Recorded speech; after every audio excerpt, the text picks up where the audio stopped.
Hi, I'm Mariko Iwasaki. I'm a reporter with The Deal in London. Today we have Mr. Anthony Dalwood, CEO of Gresham House. Could you give us an idea of the pros and cons of your approach? Yeah, I think the pros is a heavily active approach, and there's a lot of statistical evidence that of outperformance of active approaches or activist approaches. Numbers that I've seen typically could be 5% per annum. I mean, there may be some other data as well, but these are some of there is some evidence of that. I think on top of that, the type of private equity approach that we use, the techniques can be extensive diligence, and that diligence is aimed at reducing risk, and that reducing risk, I believe, is a very important part of the pros of doing what we do. I also think we can be seen as a solutions provider to some shareholders, where we do spend a lot of time on a very concentrated portfolio, which allows us to craft a deal, craft a way of creating shareholder value, getting the management team to sign up to that, and then looking out 3 to 4 years and seeing how we can help them in whether it's investor relations, public relations, capital structure, advisory, all sorts, board refreshment if appropriate, to execute that plan. And then create shareholder value and then back the management team to do so.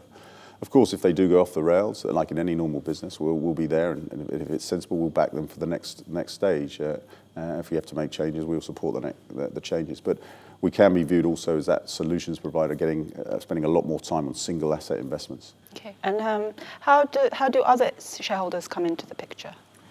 I would say they are important for sourcing. I mean, they often give us ideas that perhaps we should spend time on looking at a company that needs help. Sometimes they are having a good relationship with institutional or other individual shareholders is very useful in working out whether there is something to be crafted in a company, whether we'll get support for crafting a transaction or a deal with a company. So both sourcing as well as dialogue on structuring a transaction is crucial, and it's good, in my view, to have a positive dialogue with these shareholders. There's been talk that active investing is going to increase in Europe going forward. And what's your view on active investing from now on?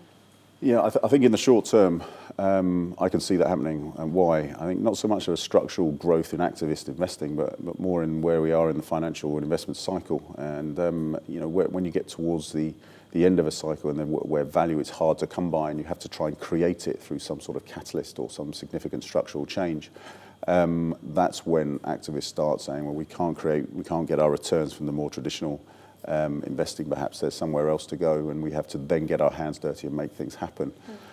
So I can see this, the recent hostile bids in the listed PE sector, listed private equity sector, for example, as being more a function that where we are in the investment and financial cycle, as opposed to simply a structural growth in activist investing.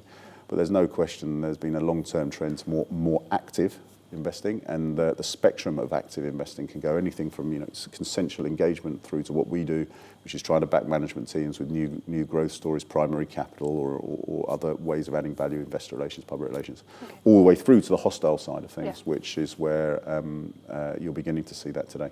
Okay. Thank you for joining us. Thank you.